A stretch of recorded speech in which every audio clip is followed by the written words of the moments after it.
धीरेन्द्र बाबू, धीरेन्द्र जी जल्दी से बताइए, हम तस्वीरें भी आज दिखा रहे हैं, वीडियो है ये, हरा गमछा तेजस्वी जी बांध रहे हैं और यही पीके ने भी वहां पर कहा है कि बार बार पर दो जगह मुरैठा बांधेंगे, कुछ लोगों को गाली देंगे, ये सब पीके का कहना है, ये सब आरोप वो लगा रहे हैं। लेकिन इसी हरे गमछे को नहीं, टोपी को प्राथमिकता दीजिए, क्या कहने की कोशिश है, इसको आप लोग कैसे देख रहे हैं? और आरोप यही लगा रही हैं विपक्षी पार्टियां कि चिराग पासवान आजकल तेजस्वी बाबू की तरफ जा रहे हैं। आंख अब डरा डरा है, जिसमें एक भी पत्ता हरा है। बिहार में लोग जो 13 करोड़ लोग हैं, आप जो शुरू में शायरी मारे उसका ऑडियो चला गया था, फिर से बोलिए, क्या पत्ता हरा हरा? हर शाख अब डरा डरा है, जिसमें एक भी पत्ता हरा है। तो बिहार के अंदर में जो 13 करोड़ लोग रह रहे हैं अंजना जी, उनको कुछ भूला थोड़े है उन लोगों ने। अरे तो शाम को तो हरा ही पत्ता होता है, और कौन रंग का पत्ता होता है? जब हरा पत्ता क्लोरोफिल तो वहीं से बनाता है ना, तने को चूस करके। तो आरजेडी भी उसी तरह से ये बिहारियों को चूसने का काम किया। जब युवाओं के जीवन में हरियाली आनी थी, तब नौकरी के बदले में जमीन ले ली गई, उनकी हरियाली छीन ली गई। अंजना जी, आरजेडी के लोग और नेता, ये कहावत है बहुत, अरे प्रोफेसर साहब, आज शिक्षक दिवस के ऊपर में आप थोड़ा तो शांत रहिए, आपको वैसे बधाई दे देता हूं। अंजना जी, सावन के अंधे को, अंजना जी, बिहार में तो एक कहावत है ना कि सब कुछ हरा ही नजर आता है। तो कारनामे इनके थोड़े ना बदल गए हैं। आरजेडी का न रंग बदला है, न ढंग बदला है, बदल रहा है सिर्फ ढोंग। अरे गमछा यहां नहीं लगा करके उसके बदले में ये टोपी पहनेंगे, इससे थोड़े ही इनका चाल चरित्र बदलने वाला है। और जब इनका हरा रंग की बात है, इतना ही प्रेम था, तो जानवर का जो हरे रंग का चारा होता है उसको भी इसके राष्ट्रीय अध्यक्ष जी ने नहीं छोड़ा था अंजना जी, जिसमें कोर्ट ने इनको सजाया हफ्ता करके और भेजा है। पूरा लोकतंत्र को शर्मसार किया है इन्होंने। और आज ये रूप रंग बदल करके फिर पुरानी संस्कृति को लाना चाहते हैं। इनके जमाने में तो बिहार के अस्पतालों में उनके बेड पर कुत्ते सोते थे, डॉक्टर साहब जानते हैं। आज एक एक महीना में 83,000 84,000 लोगों का, गरीबों का इलाज हो रहा है। ये बात कर रहे हैं गरीबों की। लालू जी ने जो किया ठीक कहा है ना कि ये तो इनके नेता फरमान जारी करते थे, कभी डंडे में तेल पिलाने का, और यहाँ पर नाच हुआ करता था रैलियों में।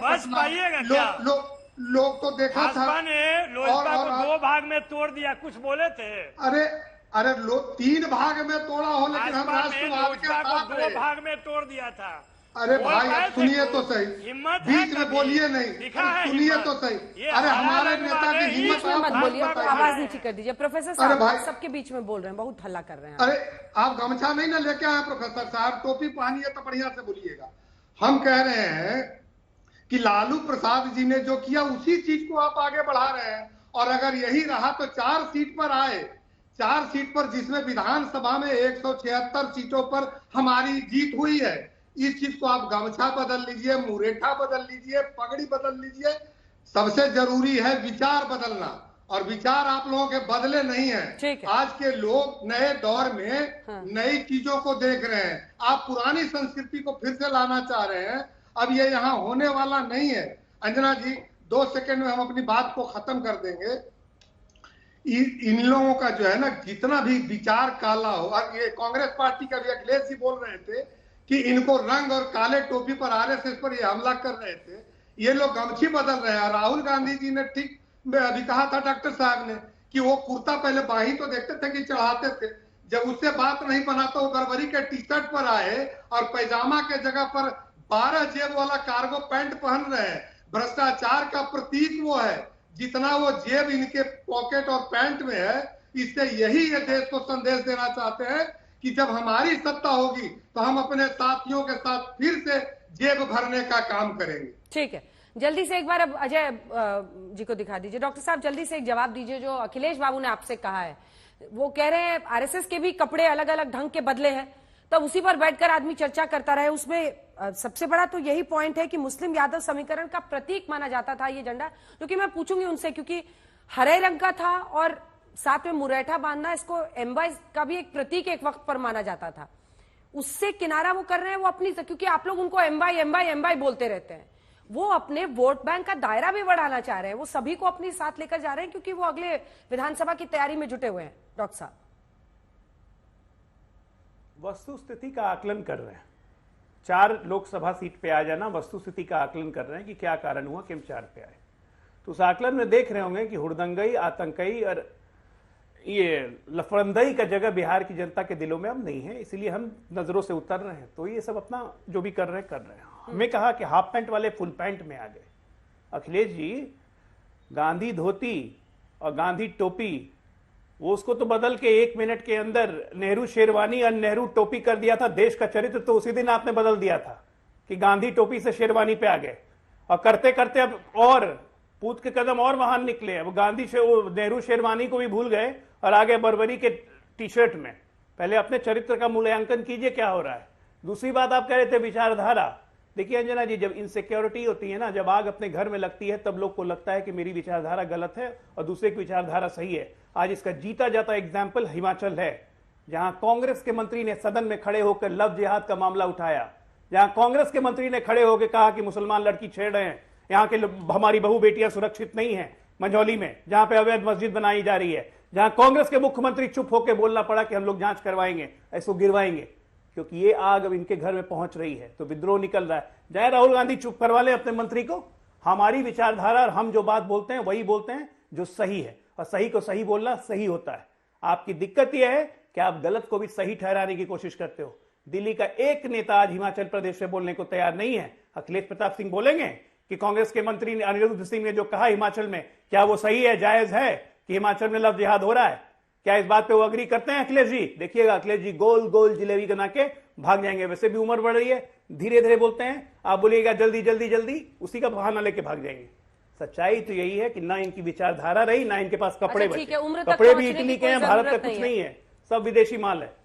उम्र तक पहुंचने की जरूरत नहीं है, लेकिन इसका जवाब अनिरुद्ध देंगे वो अखिलेश जी। अनिरुद्ध सिंह, हिमाचल में आप ही की सरकार के मंत्री कह रहे हैं कि कैसे ये 5 मंजिली यहाँ पर मस्जिद बन गई है और जिसकी वजह से वहां पर जो प्रदर्शनकारी हैं, वहां के स्थानीय लोग, वो भी पहुंच गए हैं। क्या है आप लोगों का रुख इस पर? देखिए, जो प्रशासनिक चीजें हैं प्रशासन देखेगा उसको। आंख मूंद कर किसी वर्ग विशेष के खिलाफ जिस तरह से बीजेपी शासित राज्य अपने आप को करते हैं, कांग्रेस बोल रही है भाई बुलडोजर का राज्य नहीं है। बीच में नहीं मेरे भाई, अभी तो और परेशान हो गए। ये डर, ये खौफ, ये बीच में डिस्टर्ब करने के फड़फड़ाहट, ये इस देश के लिए अच्छे संकेत हैं। और जब से मोदी 3G आए हैं, ये देश के लिए अच्छे दिन शुरू हुए हैं। 5 U-टर्न लिए हैं। ये विपक्ष की ताकत है, देश की ताकत है। जो अहंकार, जो दंभ, जो परनिंदा और आत्म प्रशंसा का आडंबर खड़ा करते थे अपने उद्घोषणों में, अब वो भूल चुके हैं। अब उन्हें वो जब बोलने के पहले थरथरी आती है। मंत्री एक अकेला राहुल गांधी खड़ा होता है, 9 मिनिस्टर खड़े होते हैं। पानी पी पी करके प्रधानमंत्री को 3 बार खड़ा होना पड़ता है। हिमाचल का मंत्री, गृह मंत्री को स्पीकर से कहना पड़ता है मिलाड मुझे संरक्षण दीजिए। मिनिस्टरों की फौज खड़ी होती है क्योंकि सच्चाई बोलते हैं राहुल गांधी। हिमाचल जो भी कानून नियम है उसके हिसाब से हम लोग काम करते हैं। यहाँ बच्चों को मारते नहीं हैं। हाउस में लव जिहाद, ये जो है फला जात का था, फला बिरादरी का था। अजय आलोक जी प्लीज, बीच में नहीं। डर, ये डर अच्छा है, डरते रहो, ये डर अच्छा है। गुजरात में दुराचारियों को माला नहीं पहनाया जाता है।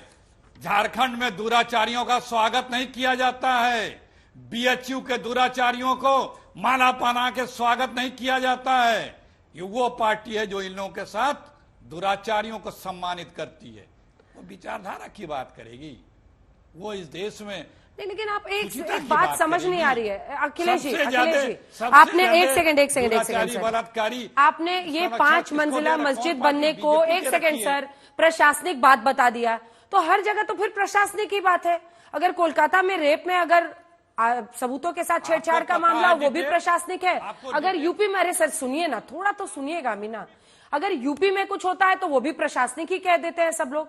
तो प्रशासनिक, आखिर प्रशासन की आंखों पर मुट्ठी अगर पट्टी बंधी हुई है तो कोई वजह होती है ना उसकी, सरकार की जिम्मेदारी होती है ना, प्रशासन सरकार को ही तो जवाबदेह होता है। ऐसे में सरकार से प्रश्न नहीं पूछा जाएगा। आपके मंत्री पूछ रहे हैं ना अनिरुद्ध सिंह, क्योंकि बात मुस्लिम अपीजमेंट की हो रही है, हरे गमछे से वहां तक पहुंची है मस्जिद तक, तो एक जवाब तो इस पर बनता है ना कि आखिर कैसे ये हो गया और सुक्खू साहब की सरकार को पता नहीं चला। 5 बार आप एक ही चीज को दोहरा चुकी हैं। अजय आलोक आपका को नहीं जवाब मौका नहीं है ना। मिला, आपका चूंकि सुप्रीम कोर्ट में बताए हुए ना, फिर सुप्रीम कोर्ट में चल रहा है ना मुकदमा बुलडोजर का, जाके बतावें और कह दें कि हम सब जांच कराने को तैयार हैं। कह दें ये कि जो भी डिमोलिशन हुआ है हम जांच कराने को तैयार हैं। कह दें, क्यों बहानेबाजी कर रहे हैं? और कोई भी चीज की एक प्रक्रिया होती है, अगर आपको सारी प्रक्रियाएं पता हो तो बताएं। हिमाचल में क्या हुआ था, कौन से नियम कानून क्या बात हुई थी, या कहीं और क्या बात हुई थी, या यूपी में सारे नियम प्रक्रिया आपको पता हो तो आपको सरकार की तरफ से आपको जानकारी हो तो बतावें, मैं उसका जवाब देने को तैयार हूं। क्यों सुप्रीम कोर्ट कह रहा है कि आप एक दोषी का भी मकान, घर नहीं गिरा सकते हैं? क्यों आप बीजेपी सरकार जहां जहां है, जिन प्रदेशों में बैकफुट पे क्यों है? ठीक है, एक छोटा सा जवाब दीजिए अजय आलोक जी, फिर मैं अन्य मेहमानों के पास जाऊंगी। अदालत नहीं हो सकते आप, और वो भी एक सबसे प्रक्रिया पहली होती है बात, किसी सबसे illegal पहली चीज बात को करने हिमाचल की। में, जो illegal है, हिमाचल उस में, पे कार्रवाई हिमाचल कोई प्रदेश करे, में अंजना जी, होती नहीं है। हिमाचल प्रदेश में अब हो गया, सुनिए, हिमाचल प्रदेश में सरकार भी आपकी है, प्रशासन भी आपकी है, तरीका भी आपका है, मंत्री भी सरकार आप ही के हैं, आप ही के मंत्री बोल रहे हैं कि यहाँ पे बिल्कुल असुरक्षा का माहौल है। 119 से 1900 कैसे हो गए? आपके मंत्री कह रहे हैं, हम नहीं कह रहे हैं, आपके मंत्री कह रहे हैं, हाउस में कह रहे हैं 119 से 1900 संख्या कैसे हो गई है? बांग्लादेशी और रोहिंग्या कैसे आके बस गए? इनको बाहर करना हमारी प्राथमिकता होनी चाहिए, ये आपके मंत्री कह रहे हैं, और आप कह रहे हैं कि हम नहीं जानते। गजब हालत है भाई, कांग्रेस की सरकार है कि क्या चल रहा है? रोहानियों को बुला के कर्नाटका में भी वही हाल, यहाँ हिमाचल में भी वही हाल, उल्टी गंगा बाहर है क्या आप लोग? मतलब जिम्मेदारी भी नहीं लेंगे सरकार में, तो 119 से 1900 बसा दिए कैसे? आपका मंत्री पूछ रहा है, हम नहीं पूछ रहे हैं, जवाब देना पड़ेगा आपको। जानते हैं क्यों हुआ ऐसा अखिलेश जी? क्योंकि ये आग जो हम कहते थे कि फैलेगी तो किसी को नहीं छोड़ेगी, ये आग अब आपके घर में पहुंच रही है, और हिमाचल के कांग्रेसी इसको फील कर रहे हैं कि इस आग से अगर अभी नहीं रोका गया तो हमारे में से किसी का घर नहीं बचेगा। कर लीजिए आप लोग ये घूम घूम के बाकी देश में, ठीक है ना, कि मुसलमानों पर अत्याचार हो रहा है, ये आग है, बढ़ रही है, इसमें आप भी सबसे पहले जलेंगे, और हम इस आग से लड़ते रहेंगे, शुरू से लड़ते आए हैं। अखिलेश जी, 2 लाइन का जवाब, चूंकि आपसे सीधा, फिर मैं नवल जी के पास आऊं। ये आधा सत्य यहाँ का, आधा झूठ वहां का, मिला के बात करने वाले भाजपा के लोग कोई तथ्यात्मक बात नहीं करते हैं। इसी यूपी में क्या हालत बना रखी है, पहचान करके लोगों को गोली मारी जा रही है, पहचान के लोगों को छोड़ा जा रहा है। इनकी लिस्ट है 66 जो है चिन्हित माफियाओं की। एक नाम बता दें कार्रवाई हुई है, एक नाम बताओ, ये लिस्ट है, इनकी लिस्ट है, जिसमें 27 टॉप मोस्ट वांटेड की, एक पे कार्रवाई हुई बता दें। ठीक है, क्योंकि वो सब सत्ता के साथ समर्थन में है। जो सत्ता के समर्थन में अपराधी है वो फला फूलेगा, ठीक है, उसे कोई नहीं छुएगा, उसे संरक्षण मिला होगा। लेकिन यदि ये एक यहां पे बैड टच इंसिडेंट हुआ था लखनऊ में, 40 लड़कों पे चिन्हित किए गए थे, उसमें भी पहचान के बताया जाता है। ये क्या सोच है आपकी? ठीक है, ये कौन सी विकृत मानसिकता है? ठीक है, डॉक्टर नवल किशोर, अब आपके पास आ रहे हैं। आप सबके सिर्फ हैं। एक लाइन, फिर आप दोनों का ही ना चलता रहेगा, आप दोनों का टेनिस चलता रहेगा, फुटबॉल चलता रहेगा। सिर्फ एक लाइन बोलूंगा। अगर बोलने में जबान हकलाने लगे और सोचने के लिए दिमाग को लगाना पड़ जाए और स्वतः फुर्त ना निकले, तो मतलब कि आपकी नीयत में खोट है। धन्यवाद अखिलेश जी। डॉक्टर नवल किशोर, देखिए, कुल मिलाकर बात मुस्लिम अपीजमेंट वर्सेस हम सबकी सोचेंगे, हम सबके लिए करेंगे, किसी को अलग करके नहीं करेंगे, और जो आरोप लगता है कि बहुसंख्यकवाद बीजेपी करती है। लेकिन सवाल यही है कि यही गमछा एक वक्त पर एमवाई का, मतलब मुस्लिम चूंकि रंग भी है और गमछा है, तो उसको बहुत बड़ा प्रतीक माना जाता है। तभी तो लालू जी ने अगर 21 में बोला कि आपका लाइसेंस माना जाएगा आरजेडी के लिए, और हमने अभी के भी चुनाव कवर किए हैं, हरा गमछा लेकर जो लोग घूमते थे वो माना जाता था, वो दिखते थे सड़कों पर, वो आरजेडी के कार्यकर्ता हैं। ऐसे में उसको प्राथमिकता ना दी जाए। अरे कोई तो वजह होगी। और नीरज बाबू इसको जोड़ रहे हैं कि आप गमछे का अपमान कर रहे हैं, आप उसको जोड़ रहे हैं लंपटई से, ये वो कह रहे हैं। इस पर तो जवाब बनता है ना, क्योंकि ये लाइन लिखी हुई है भाई निर्देश में, देखिए ये काल्पनिक नहीं है। देखिए नहीं करेंगे नहीं, नीरज बाबू को तो अपने अलावा सब कुछ लंपट आता है, जबकि बोलने से अंदाज से लेकर जो बात कहते हैं उसमें लंपटई तो खुद में दिखता है उनको बताना चाहिए कि जो कह रहे हैं कि सारा लंपट है आरजेडी का, तो बताना चाहिए उनको कि पिछले 20 साल से क्या कर रहे हैं। Muzaffarpur shelter home rape case में क्या हुआ बताना चाहिए, सृजन में हुआ क्या हुआ बताना चाहिए। हम तो रोज बुलेटिन के तरह रोज बता रहे हैं जिलावार कैसा अपराध नहीं हो रहा बिहार में, रोज के रोज आप देख लीजिए ट्विटर हैंडल से, और सारे जगह जाने का भी कोशिश कर रहे हैं, उनको बताना चाहिए। देखिए आरजेडी ने जो काम किया है, वो आप जो भी बात कर रहे हैं वो नैरेटिव है विपक्ष का। आरजेडी कैसी पार्टी है, भाजपा अपना फैलाते रहती है। अभी अजय आलोक जी बोल रहे हैं कि आरजेडी ने कहा था या लालू जी ने कहा था भूरा बाल साफ कहो, सरासर झूठ आपके चैनल पे बोल रहे हैं। आप नहीं टोकती हैं इसलिए मुझे बोलना पड़ता है, आप भी उनके साथ बता दीजिए उन्होंने कब और कहां बोला है भूरा बाल साफ करो। इस तरह की बात जब होती है तो हमें बोलना पड़ता है और बताना पड़ता है कि शिक्षक होने का मतलब ये नहीं है कि जो बकवास है वो सुनते रहे। वो बोलता है 4 सीट आया है तो 4 सीट जो अर्थी उठाने में आता है, ये कौन सा बात है जो नीरज जी बोल रहे हैं, ये कौन सा गुणकारी बात है जो उनके मुंह से बहुत अच्छा तो शोभा दे रहा है। उनके नेता तो बोले कि भाजपा में कभी नहीं जाएंगे, मिट्टी में मिल जाएंगे, क्या वो मिट्टी में मिल गए? बात ऐसी है कि जो विचारधारा जो वैचारिकी राष्ट्रीय जनता दल ने पिछले 3 दशक में दिया है, वो गरीबों, वंचितों, दलितों की आवाज को उठा, आपने देखा अभी नहीं, ये तो आरक्षण देने के लिए तैयार ही नहीं है। इनके विधायक क्या बोल रहे हैं, पूरा देश में वो वीडियो वायरल हो रहा है। आरक्षण को खाने का कसम आरएसएस और भाजपा खाई है, और नहीं तो उसको बर्बाद करने का कसम खाई है। तमाम तरह की ये बातें वो करते रहते हैं। और आरजेडी अपने कार्यकर्ता संवाद में अगर कार्यकर्ताओं को बोल रही है कि इस तरह आए और इस तरह काम करें, तो उस पे भी भाजपा और जदयू को परेशानी हो रही है। और ये लोजपा वाले इनको 1 से 2 भाग में बात किया, हनुमान जी उस तक नहीं बोल पाए, क्या बात करेंगे ये? ठीक है, अपनी बात भी नहीं बोल पा रहे हैं। नीरज जी इसका जवाब दीजिए आप पहले। ठीक है।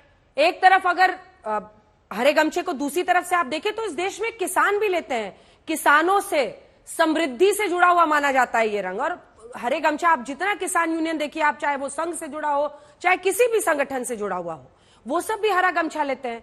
तो ऐसा तो है नहीं कि उसको आप सीधा लंपटई से या ऐसे शब्दों का इस्तेमाल करके आप उसको नीचे दिखा सकते हैं। ये भी एक बड़ा प्रश्न उठता है। और उनका जवाब है कि जानबूझ के उनकी पार्टी को घेरा जाता है एक इमेज से, उस छवि से वो निकल रहे हैं।